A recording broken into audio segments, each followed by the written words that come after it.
राधे राधे दोस्तों, युग परिवर्तन की सीरीज़ में मैं एक नए टॉपिक के साथ फिर से आ गई हूँ आप लोगों के समक्ष अपनी कुछ डिकोडिंग लेकर, जिसमें युग परिवर्तन में जो अभी की घटनाएं हैं वो कैसे आगे चल कर के युग को सतयुग में परिवर्तित करेंगी। तो युग परिवर्तन की सीरीज़ में मैं आज जो टॉपिक लेके आई हूँ वो है डाउनफॉल ऑफ मैरिजेस। आप सभी को पता है कि अभी जो हमारे आसपास समाचार खबर सुनाई दे रहे हैं वो यही है कि एक न्यूली मैरिड कपल घूमने जाता है और वहाँ पे एक फ़ीमेल, न्यूली मैरिड जो फ़ीमेल है वही अपने मेल या हस्बैंड का मर्डर कर देती है।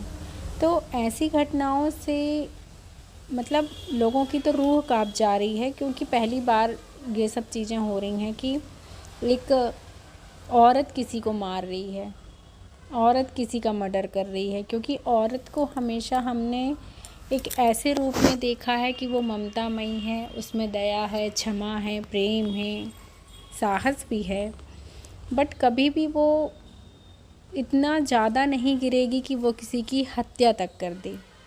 लेकिन ये जो सब घटनाएं अभी हो रही हैं, एक फेमिनाइन जो है वो अलग तरीके से नेगेटिव वे में क्यों आ रही है। सबसे पहले तो हम इसका कारण जानेंगे कि क्यों आ रही है वो ऐसे। सदियों से जो स्त्री जाति है उसको पुरुष जाति के द्वारा दबाया गया है। पुरुष जाति के द्वारा ही बस नहीं, पूरे समाज के द्वारा दबाया गया है स्त्री जाति को, है ना। इसलिए कहीं इज्जत के नाम पे दबाया गया कि आप घर की इज्जत हो, आपको ढंग से रहना है, संस्कारी बन के रहना है, आप अपने पसंद की शादी नहीं कर सकती, क्योंकि अगर आप अपने पसंद की शादी कर रही हो तो आप संस्कारी नहीं हो, बदचलन हो। दूसरी बात, आप छोटे कपड़े पहन रही हो, अपने मन का कर रही हो, रात में घूम रही फिर रही हो, दोस्त बना रही हो, तो आप बदचलन हो, संस्कारी नहीं हो। मतलब पूरा कैरेक्टर असैसिनेशन जो बोलते हैं ना, वो पूरा स्त्री जाति का ही सदियों से चलता आ रहा है, सदियों से चला आ रहा है। और ये कलयुग में तो सबसे ज़्यादा ही रहा होगा मेरे हिसाब से, क्योंकि इसके पहले जो युगों की बात की गई है उसमें तो नारी जाति का सम्मान ही किया जाता था, वहाँ पे उसको गलत नहीं बोला जाता था। चाहे आप सतयुग में देख लो, चाहे आप त्रेता युग में देखो, चाहे आप द्वापर युग में देख लो, नारी जाति का सम्मान ही किया गया है सभी युगों में। लेकिन कलयुग ऐसा युग है जहाँ नारी जाति को बहुत सारी चीज़ों के लिए दबाया गया है। नारी जाति एक प्रकार की पुरुष जाति, पुरुष वर्ग के लिए, पुरुष समाज के लिए एक फैसिलिटी की तरह है।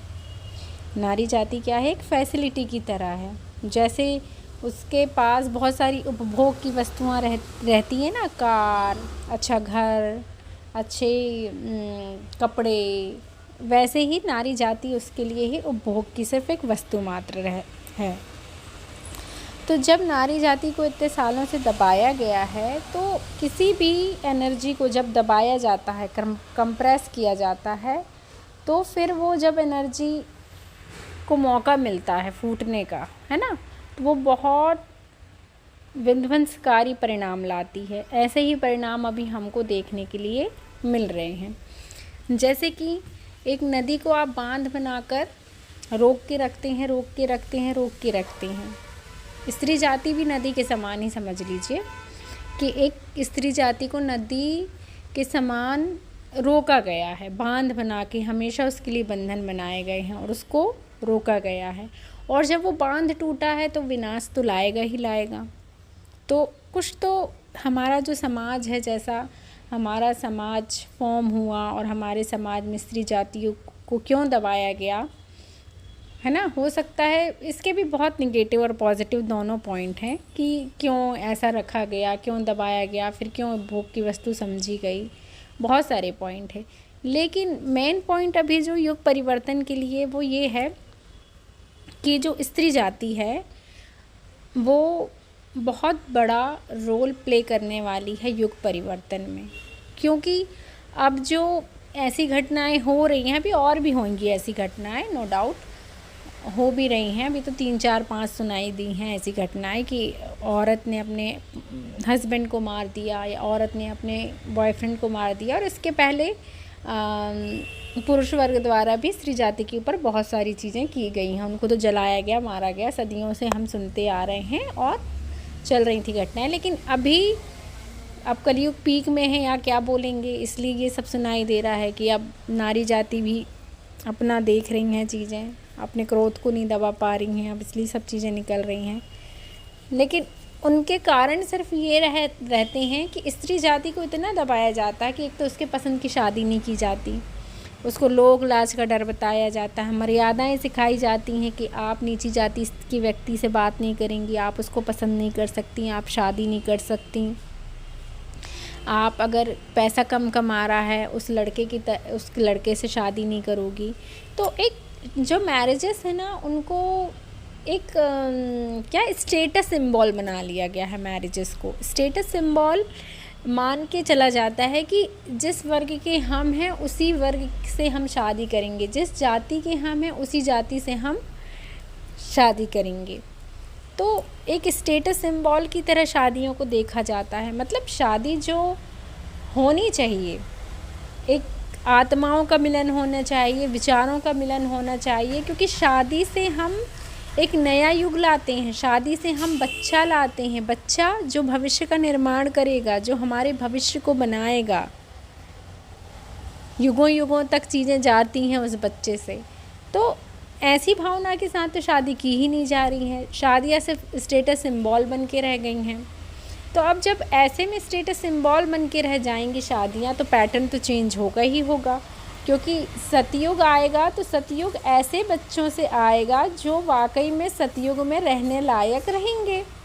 अब जो मैरिजेस स्टेटिक सिंबल को लेके की गई हैं, उस मैरिज से बच्चा आएगा तो क्या वो बहुत गुणवान बच्चा पैदा होगा, सत्यवान बच्चा पैदा होगा? नहीं, वो भी वैसे ही मटेरियल वर्ल्ड में रहने वाला बच्चा रहेगा जिसके लिए स्टेटिक सिंबल, क्योंकि माता पिता के विचार, पूरे समाज का विचार स्टेटिक सिंबल को लेकर है, तो बच्चे का विचार भी वैसा ही होगा, बच्चे में भी वही गुण आएंगे। तो फिर सतयुग आएगा कैसे? सतयुग आ ही नहीं सकता। तो जो मैरिज का पैटर्न है ना, मैरिज का पैटर्न अब धीरे धीरे टूटेगा। कैसे टूटेगा वो मैं बताती हूँ आपको। मैरिज अब की जाएंगी जो मैरिजेस, उनमें तो सबसे पहले एक दूसरे का कैरेक्टर सर्टिफिकेट देना होगा कि भैया आपके कितने बॉयफ्रेंड रहे, आपकी कितनी गर्लफ्रेंड रही, कहीं आपको उनसे तो नहीं करनी थी लव मैरिज, है ना। और अब जो माँ बाप भी हैं एक दबाव में जो करते थे ना लड़कियों की मैरिजेस, कि नहीं अब मेरी इज्जत है, मेरी नाक है, पिता की नाक हो जाती हैं बच्चियाँ, तुम मेरी इज्जत को संभाल लो। अब बेचारी इज्जत संभालते संभालते सदियों से इज्जत ही संभाल रही हैं लड़कियाँ। अब जब उनका पीक आ गया है चीज़ों का, तो वो सब क्रोध निकल रहा है उनका चीज़ों में। तो अब मैरिजेस जो होंगी ना, वो एक कॉन्ट्रैक्ट की तरह होंगी मैरिजेस। सबसे पहली बार तो कॉन्ट्रैक्ट मैरिज होंगी। एक तरफ तो देखो लिव इन रिलेशनशिप भी बहुत ज़्यादा हैं आजकल। ऐसा तो है ही नहीं कि 18-19 साल तक आते आते बच्चों के, हमारी बच्चियों के, बच्चों के, लड़कों के गर्लफ्रेंड बॉयफ्रेंड नहीं बनते, सबके बनते हैं। कुछ तो लिव इन में भी रह जाते हैं, वहाँ भी उन्होंने सब देखा, मज़ा चखा, रहता सब किया होता है। लेकिन कहीं ना कहीं स्टेटिक सिंबल को लेकर के वो शादी अपने माँ बाप के पसंद की कर लेते हैं, और फिर ऐसी ही मैरिजेस में फिर सेपरेशन है। अभी कितने सारे डाइवोर्सेस हो रहे हैं मैरिजेस में, सेपरेट रह रहे हैं, कई लोग रह भी रहे हैं साथ में, तो सिर्फ स्टेटिक सिंबल के लिए रह रहे हैं, सोसाइटी को दिखाने के लिए साथ में रहा जा रहा है कि सिर्फ हमको दिखावा करना है, या बच्चा है तो सिर्फ हमको उसके लिए दिखावा करना है कि बच्चा है इसलिए हम दोनों साथ में रह रहे हैं। तो इस दिखावे के संसार में आप ये बताइए ना कि युग परिवर्तन कैसे संभव है? हो ही नहीं सकता दिखावे के संसार में युग परिवर्तन संभव। इसलिए मैरिजेस में डाउनफॉल अब आएंगे। एक तो लड़कियां जो पढ़ी लिखी हैं, जो वाकई में लाइफ को एक अलग नज़रिए से देखती हैं, तो अब तो वो मैरिज करना ही नहीं चाहेंगी, क्योंकि उनको मैरिजेस के बाद ब्रोकन हार्ट नहीं चाहिए, उनको रिस्पेक्ट चाहिए। और सबसे पहली बात, लड़कियों को सेल्फ रिस्पेक्ट, अपनी उसके साथ कोई कंप्रोमाइज़ नहीं करना, सेल्फ रिस्पेक्ट। अब जो स्त्री जाती है, जब वो अपने सेल्फ रिस्पेक्ट के लिए सब कुछ करेगी, तो फिर उसके लिए बहुत इम्पॉर्टेंट हो जाएगा कि एक रिलेशनशिप में उसको क्या मिल रहा है। अगर उसको रिस्पेक्ट नहीं मिलेगी, बैलेंस नहीं मिलेगा, बराबर का ओहदा नहीं मिलेगा, तो वो इस रिलेशनशिप को चाहेगी क्यों फिर। तो इसलिए जो मैरिजेस हैं उनका डाउनफॉल तो कहीं ना कहीं स्टार्ट हो चुका है। और ये डाउनफॉल तब तक आएंगे जब तक कि स्त्री और पुरुष जाति में, स्त्री जाति और पुरुष जाति दोनों में बैलेंस नहीं हो जाता हमारे सोसाइटी में, कि दोनों को इक्वल देखा जाए, है ना। स्टेटस सिंबल के लिए शादी ना की जाए, दोनों में इक्वालिटी हो, दोनों अपने पसंद के लोगों से शादी कर सकें। और जब पसंद के लोग एक दूसरे से शादी करेंगे, जिनमें कोई भी वैचारिक मतभेद नहीं रहेगा, लॉयल्टी रहेगी, ईमानदारी रहेगी, डेडिकेशन रहेगा एक दूसरे के लिए मैरिजेस में, तो फिर जब एक उस मैरिज से जब वो बच्चा आएगा, तो बच्चा तो उसमें भी बहुत सारी क्वालिटीज़ आएंगी, फिर गुणवान बच्चा आएगा। और ऐसे फिर हमारे एक भविष्य में जो बच्चे आएंगे वो बहुत गुणी बच्चे आएंगे, और उनके बच्चे आएंगे तो फिर और गुणी आएंगे। ऐसे युग परिवर्तन फिर होता जाएगा। लेकिन अभी तो युग परिवर्तन को बहुत टाइम है, क्योंकि अभी आगाज़ हुआ है स्त्री जाति को समानता के पायदान में लाने का, है ना। क्योंकि कहीं ना कहीं अभी भी स्त्री जाति बहुत पिछड़ी हुई है, उसको पुरुष वर्ग के द्वारा बहुत ज़्यादा दबाया जा रहा है, दमन किया जा रहा है। पुरुष जाति का अहंकार इतना ज़्यादा है कि वो स्त्री जाति को कुछ समझता ही नहीं है। तो जब तक ये चीज़ें बैलेंस में नहीं आने वाली हैं, तब तक युग परिवर्तन असंभव है। और बैलेंस में लाने के लिए मैरिजेस का जो एक क्राइटेरिया है उसको बदलना होगा सबसे पहले तो, और बदलाव आएंगे। प्रकृति खुद बदलाव ला रही है, प्रकृति खुद से कर रही है चीज़ें। प्रकृति अपने फॉर्म में आने के लिए उसको जो चीज़ ज़रूरी है, चाहे इन अ पॉजिटिव वे और इन अ नेगेटिव वे, वो करेगी। अब प्रकृति अपने आप को अपनी पूर्व अवस्था में, सतयुग में परिवर्तित करेगी। तो आज की इस सीरीज़ में बस इतना ही, और मैं आगे युग परिवर्तन की सीरीज़ में और सारी चीज़ें आपके लिए लाऊंगी, और सारे टॉपिक्स जिनको मैंने डिकोड किए हैं। और अगर आप मेरे युग परिवर्तन की सीरीज़ को पसंद कर रहे हैं तो please please please please like कीजिएगा। मेरे चैनल ओली द एंजल 396 को सब्सक्राइब कीजिएगा, ताकि मैं इनकरेज होके और अच्छे जो डिकोडिंग है उसको आप लोगों के सामने सब बता सकूं। थैंक यू वेरी मच मुझे सुनने के लिए।